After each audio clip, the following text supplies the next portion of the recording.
Oh, so crazy, so crazy. Stop. Sit, sit. Kayla, sit. Kayla.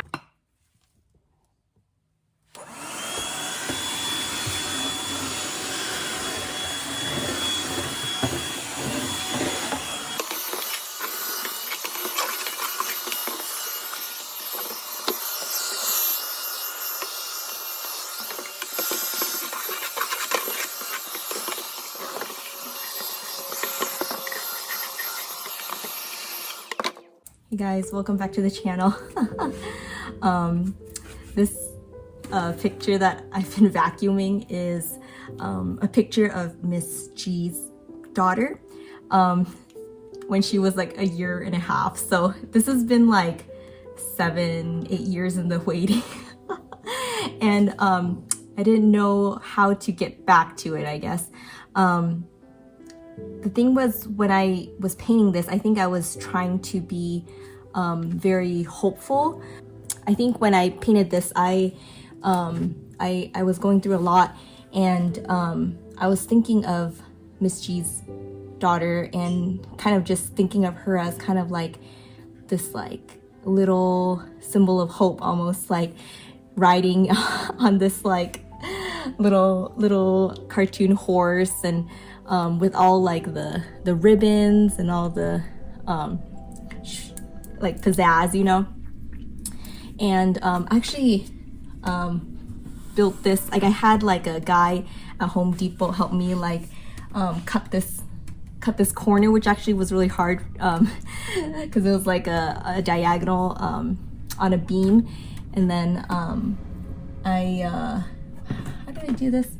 I think I nailed these, and then like pretty crappily and all to fit this little like triangle piece, kind of like a guardian little goose. So yeah, it kind of like stalled. Like I wanted, I guess the lighting's not great. Let's see. There you go, that's a little better. Yeah, that's a little better. I kind of wanted it to, now in retrospect, I think I was going for that like international Gothic style that I was listening to this Met like YouTube about, you know. And a lot of my, I need to figure out how to attach this. But I realized a lot of like my fine art is kind of like that, like this is another one I wanted to paint for my grandma.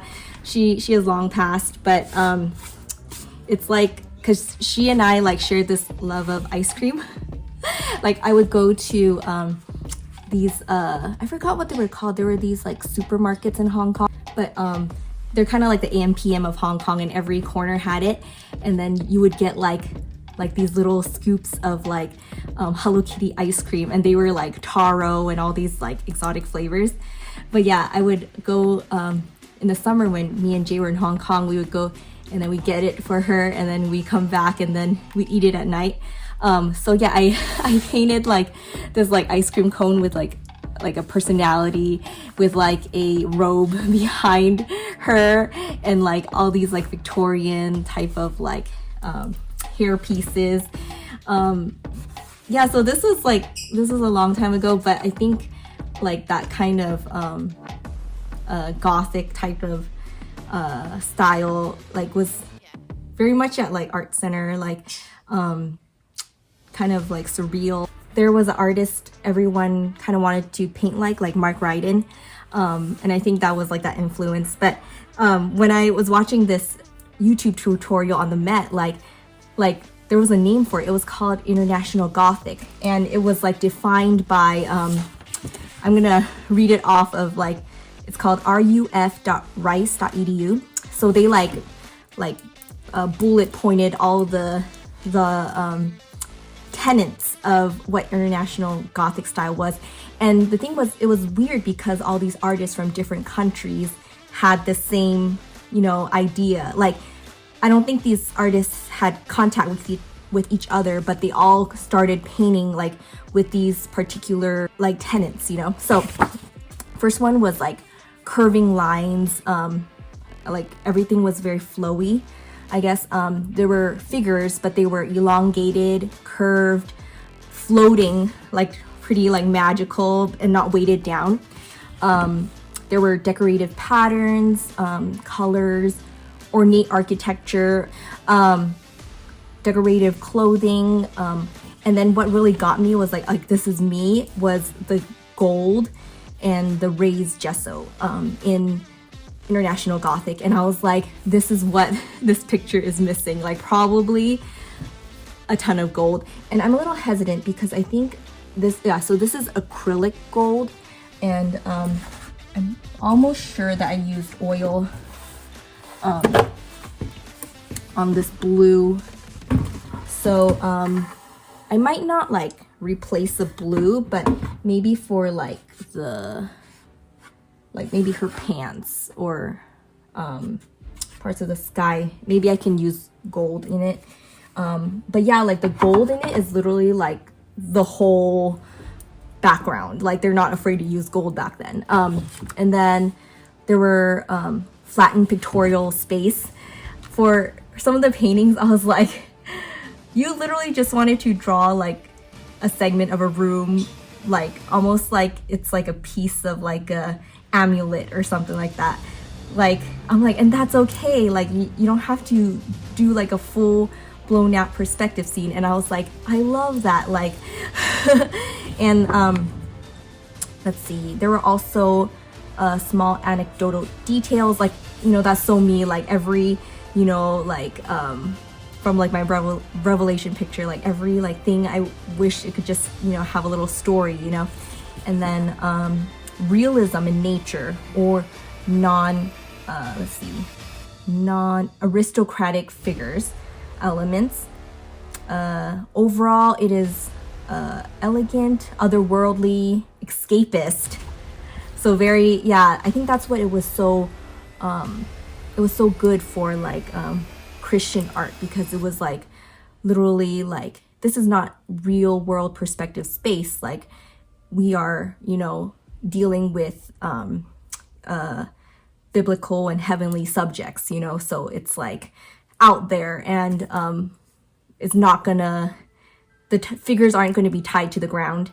And then decorative, yeah, that is all me, like let's put in all the borders, all the rhinestones. I think a lot of the artists back then were also like metal workers, and like goldsmiths. So like they were so like obviously familiar with mixing chemicals. They were like all chemists, you know. And then when I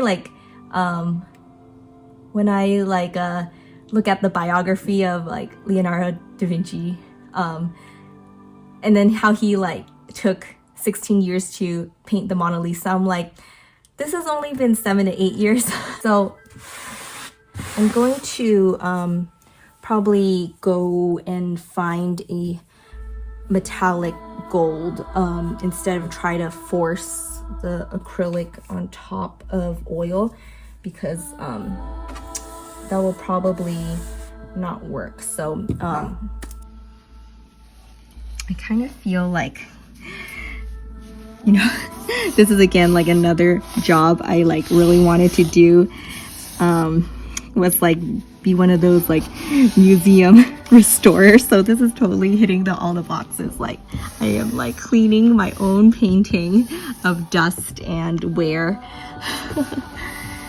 Yeah, I'm just gonna like dust some of this off. Yeah, some of these like ribbons and things, like I just really wanted to be super decorative and all. Yeah, so this is Miss C. So finished cleaning. I am battling with myself because I don't really want to, you know, get rid of some of the nice whites I got in the background while painting this. So I might do the gold, like I might do the gold somewhere in the border, whether it's like in this inset I did find I had Winsor & Newton Renaissance Gold oil, so yay. Lucky me.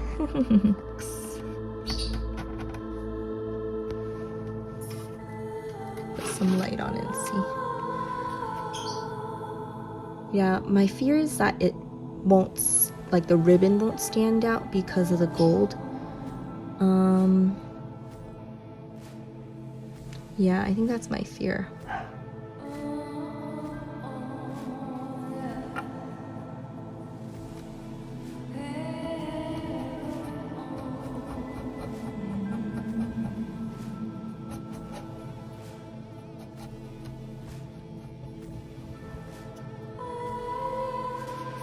A great thing about these flat brushes,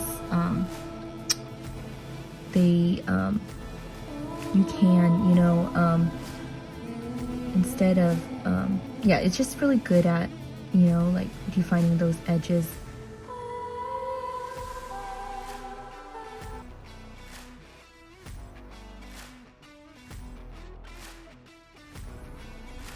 Delineate this ribbon or something like that.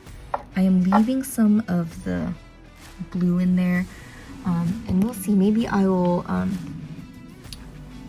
put like a shadow, like a bluish shadow on the gold, so then the ribbon can pop out, because right now the gold and the ribbon are the same value. So I think if I put a shadow on the gold, it will let it come out more.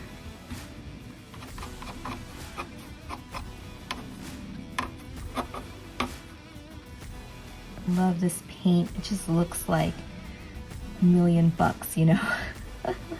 Winsor & Newton.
This reminds me, a couple years ago, I met a girl in my church, and she actually studied like in Egypt, Coptic art, which is so fascinating to me, like because it's all like this kind of gold stuff. But I think as part of studying that, like she also learned like, you know, like how to paint frescoes like for churches outside, and also like the chemistry of all these things. Like she told me all about like how she bought like gold leaf, you know, which you could buy like, you know, like online, and like apply, you know, like sheets of paper.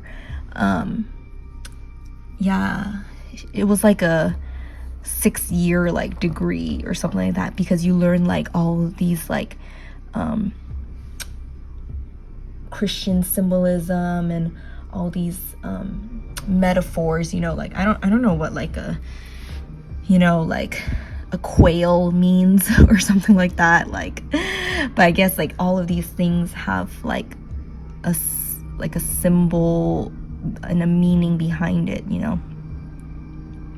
Okay, so I am quite lazy. I am using one brush for this whole thing. I probably could have sped this up by, you know, using a bigger brush for the bigger areas. Maybe I'll do that after. But for these more intricate edges. I'm gonna keep with this size brush.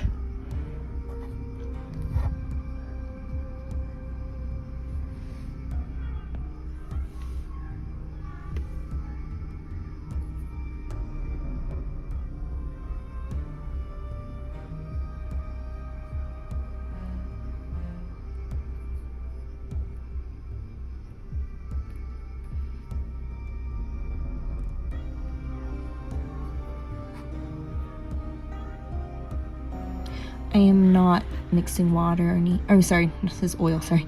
I'm not mixing oil or any Gamsol here. I'm trying to apply this as thickly as possible because you know that blue is showing through, so.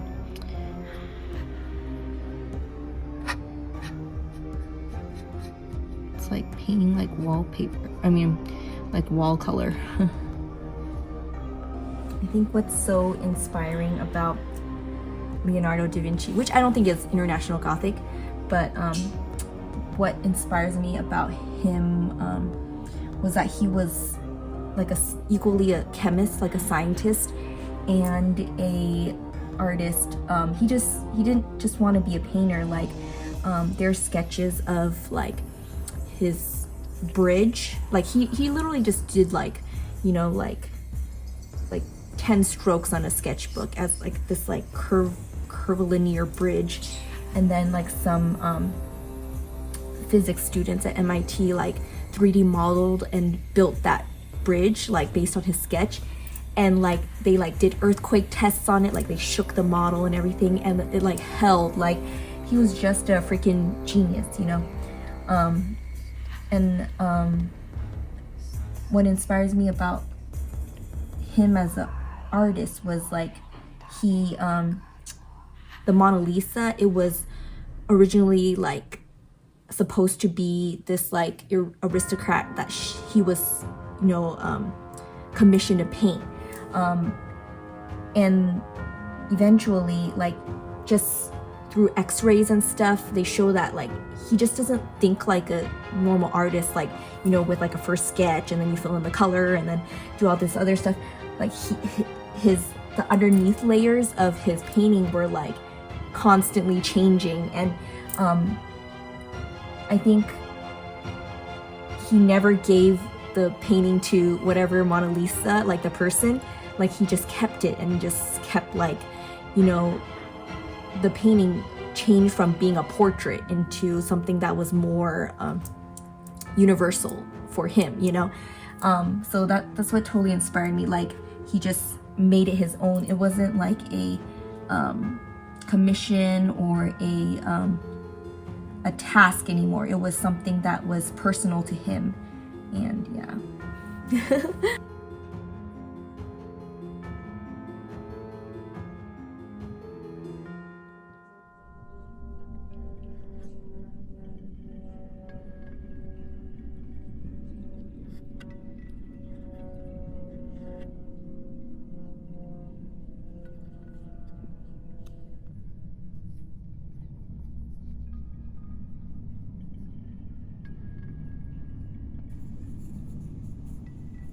Here's a big brush. So I've been reading this book called the How to Know Someone, and it's super interesting. I'm on chapter 3 or 4, and it's talking about how, you know, people can be friends or married or live with family for so long and like don't really see them.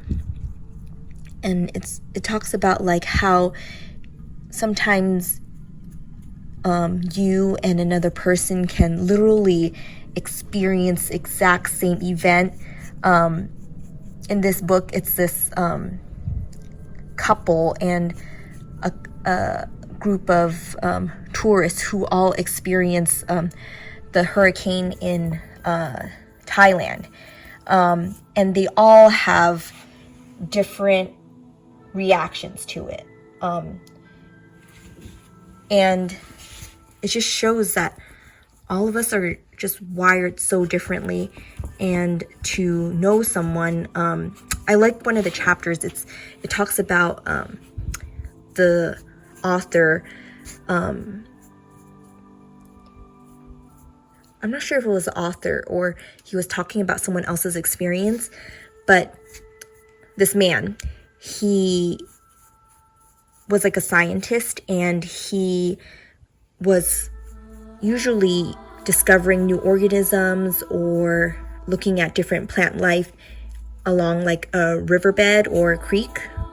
But instead he starts just floating on his back like along the river or the creek, and it gave him like a oneness with the river or the creek, you know. And that's kind of like how he describes, you know, a friend hangout, you know, where you're not really getting to know someone until you're accompanying them, like as if like a pianist is accompanying a singer. You're along for the ride, and you're trying to see the world from their eyes, you know. And it was interesting because he was saying like, you gotta find the people that are like your lingering people, like the people that will linger and just want to like hang out and get to know you and accompany you to try to see the world that the way you perceive the world, you know.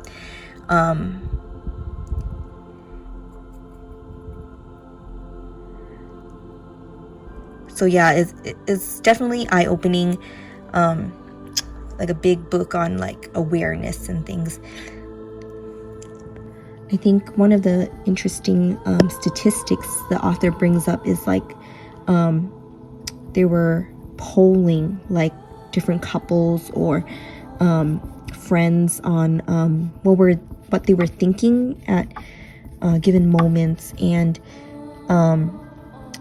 like you think you know what somebody else is thinking, and they realize that like a lot of times you have like a older version in your mind of somebody else.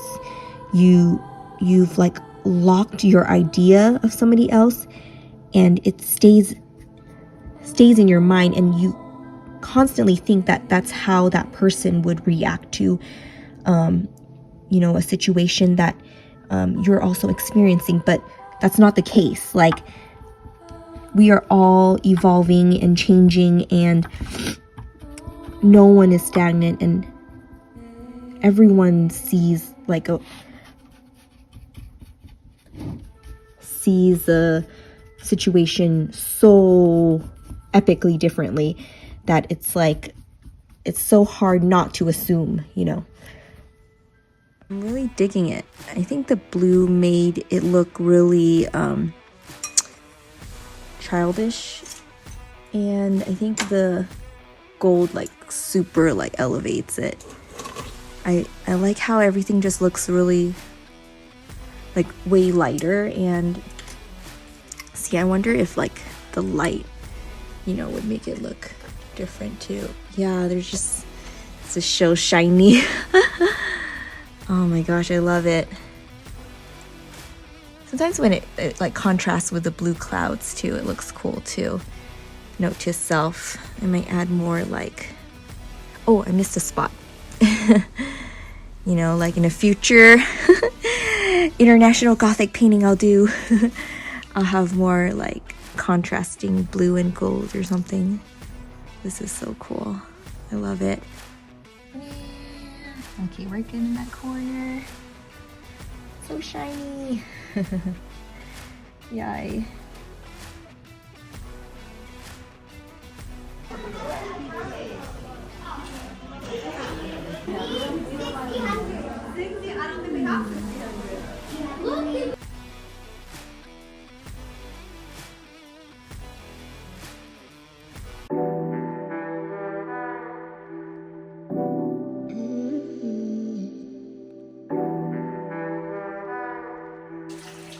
guys. Thank you so much for watching. Really appreciate you guys tuning in and supporting my channel. I just hope you have a great day, and keep drawing, keep painting. Like every stroke, every step, you know, inspires you for your next project. So talk to you guys later.